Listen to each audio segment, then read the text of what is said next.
Hello, welcome you all in my YouTube channel. Welcome you all. What we have to do in this program, we have to calculate mean of a given number of lists. Suppose we have list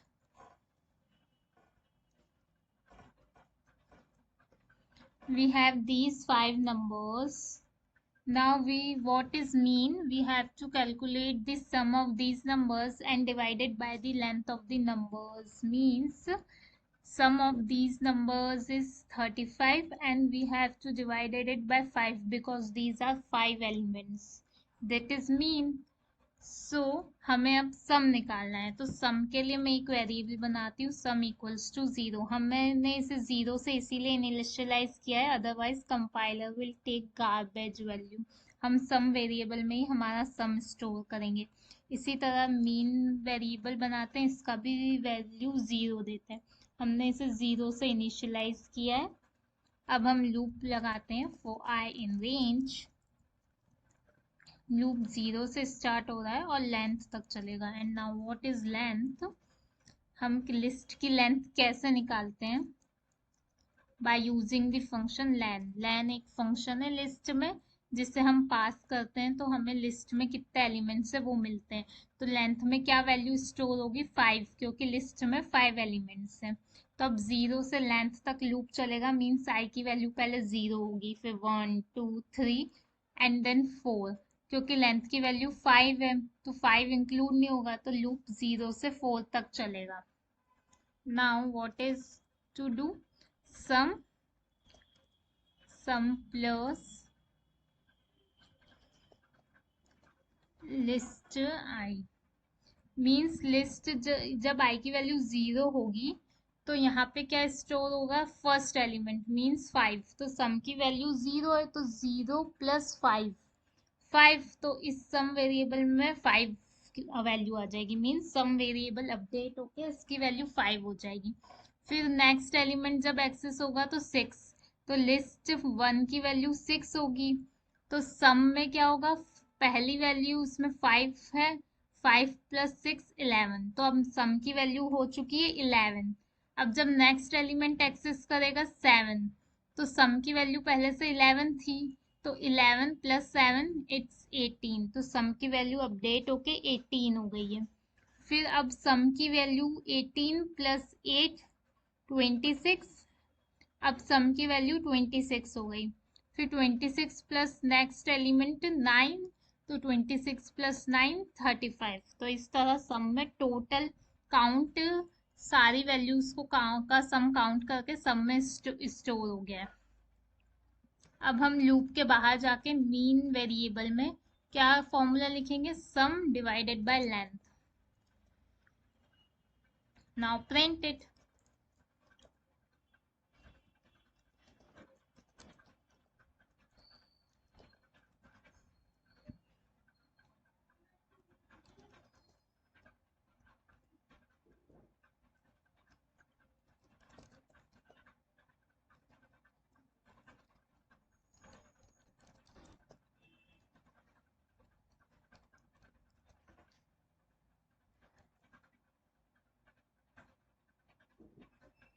We get our mean, that is 7.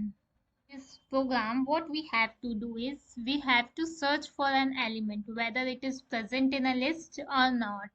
So what we do, first create a list. Suppose this is our list, and now I have to check that whether 8 is present in my list or not. So what I did, suppose I did x is equals to 8। हमने x की value को 8 ले लिया check करने के लिए कि हमें 8 वैल्यू लिस्ट में चेक करनी है। So for I in range हम पूरी लिस्ट को पहले ट्रांसवर्स करेंगे।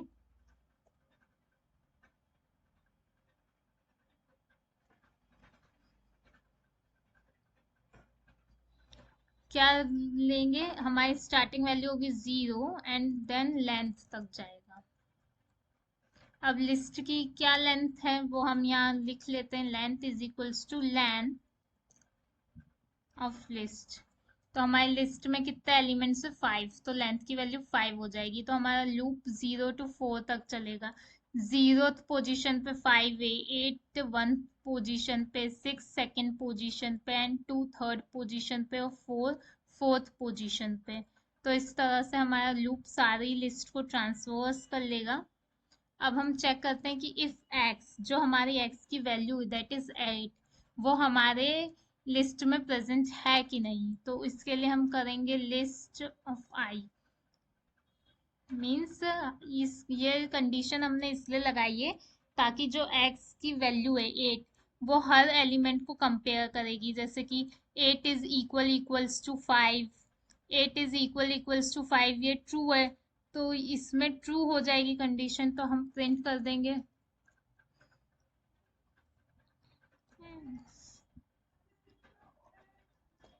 हम क्या प्रिंट कर देंगे, एलिमेंट इज फाउंड। अगर ये कंडीशन ट्रू नहीं होती है तो हम क्या करेंगे, एल्स लगा देंगे और लिखेंगे कि एलिमेंट इज नॉट फाउंड। पर अगर हमें ये कंडीशन चेक हो गई ट्रू, तो हमारा लूप तो वापस चलेगा, तो इससे हमारी मेमोरी वेस्ट होगी। तो हम यहाँ पे ब्रेक लगा देते हैं ताकि प्रोग्राम वही ब्रेक हो जाए। अगर हमें 8 लिस्ट में मिल चुका है तो हम आगे ना जाए, हम बस वहीं ब्रेक कर दें। और अगर नहीं मिला तो else we print that element is not found in the list.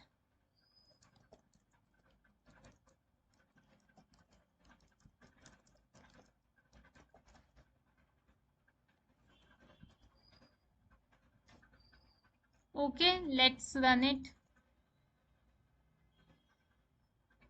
हमें मिल गया है, जो 8 एलिमेंट है वो फाउंड हो गया है लिस्ट में। अब हम यहाँ पे वैल्यू चेंज करते हैं 2।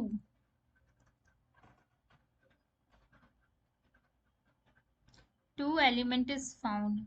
Suppose I entered value of x that is not found in the list. Now see that what will happen. 20, that element is not found in the list. Now in this program what we have to do, what is the frequency of an element in the list. Means suppose I want to check frequency of 1, means frequency 1 इस list में कितनी बार आ रहा है, जैसे 1 2 3 4 times, means 1 इस list में 4 times है। तो हम ये कैलकुलेट करना चाहते हैं कि 1 इस लिस्ट में कितनी बार है, जैसे 4 टाइम्स है। अगर हम 5 कैलकुलेट करना चाहते हैं तो 5 लिस्ट में 3 टाइम्स है। तो हम कोई भी एलिमेंट एंटर करें और अगर वो लिस्ट में प्रेजेंट है तो हमें मिल जाए कि वो कितने टाइम्स है। हमें इस चीज का प्रोग्राम बनाना है। सबसे पहले हम लेंथ कैलकुलेट करते हैं, मीन्स लिस्ट में कितने एलिमेंट्स हैं वो हमें डायरेक्टली एक लेंथ फंक्शन से मिल जाता है। Okay, now I am using a variable count equals to 0. हम काउंट में काउंट करेंगे कि जो भी वो एलिमेंट है उसकी फ्रिक्वेंसी कितनी है, वो हम काउंट वेरिएबल में स्टोर करेंगे। मीन्स कि वो कितनी बार लिस्ट में अवेलेबल है। तो हम इसकी इनिशियल वैल्यू 0 देते हैं। अभी 0 है, अभी कोई भी वैल्यू की हमने सपोज कर ली कि 0 बार है वो लिस्ट में। Now I am applying the loop for I in range. हम इसे 0 से स्टार्ट कर रहे हैं और लेंथ तक ले जाएंगे। Okay. Now I am checking the condition if जो भी एलिमेंट है वो हमने एलिमेंट तो यूजर से ले लेते हैं, पूछ लेते हैं।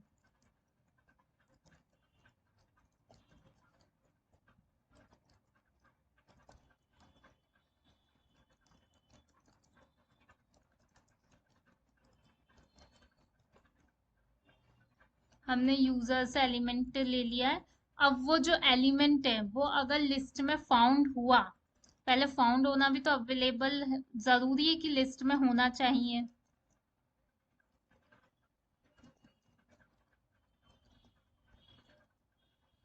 मीन्स हम चेक करेंगे कि जो भी एलिमेंट है वो लिस्ट में है कि नहीं।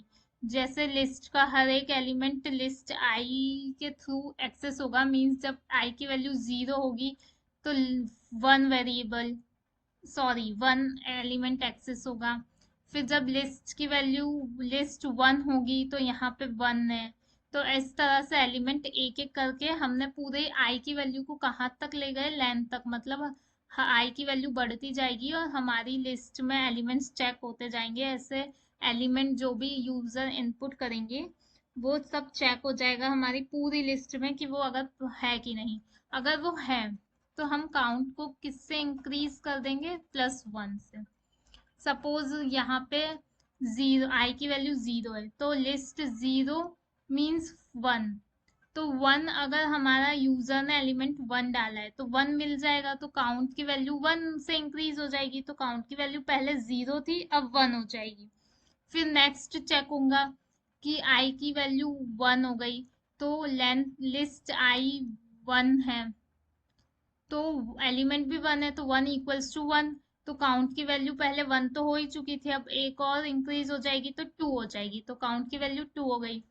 इसी तरह हमारा लिस्ट ऑफ 2 मीन्स आई की वैल्यू 2 हुई तो हमारे एलिमेंट भी 1 है और लिस्ट ऑफ 2 भी 1 है, तो हमारी आई की वैल्यू फिर 1 से इंक्रीज होके काउंट की वैल्यू 1 से इंक्रीज होके 3 हो गई। अब हमारी आई की वैल्यू 3 हुई और लिस्ट ऑफ 3 1 है और हमारा एलिमेंट भी 1 है, तो हमारी काउंट की वैल्यू इंक्रीज होके 4 हो गई। तो मीन्स हमारा रिजल्ट कहाँ स्टोर हुआ, काउंट में। तो हमें आंसर चाहिए तो हम काउंट वेरिएबल को प्रिंट कराएंगे। तो लेट्स चेक इट कि इफ काउंट जो वेरिएबल है अगर वो 0 ही रह गया, तो हमारा एलिमेंट लिस्ट में है ही नहीं, एलिमेंट लिस्ट को मिला ही नहीं। तो हम ये मैसेज प्रिंट करेंगे कि एलिमेंट इज नॉट फाउंड। और एल्स मीन्स उस काउंट की जो भी वैल्यू बड़ी होगी, इंक्रीज हुई होगी, अगर वैल्यू इंक्रीज हुई होगी तभी एलिमेंट हमें मिला। तो हम क्या प्रिंट कराएंगे, हम एक मैसेज प्रिंट करेंगे element has frequency as now run it, enter the element. I am entering the element 1. We get the output 1 has frequency as 4 in a given list. Now I run it again. I am entering the element 5. So 5 has frequency as 3 in the given list, means 5 हमारी list में 3 times से. We can check it first, second and third, means 5 हमारी list में 3 times से. Then predict the output of the following code and comment your answer in comment section.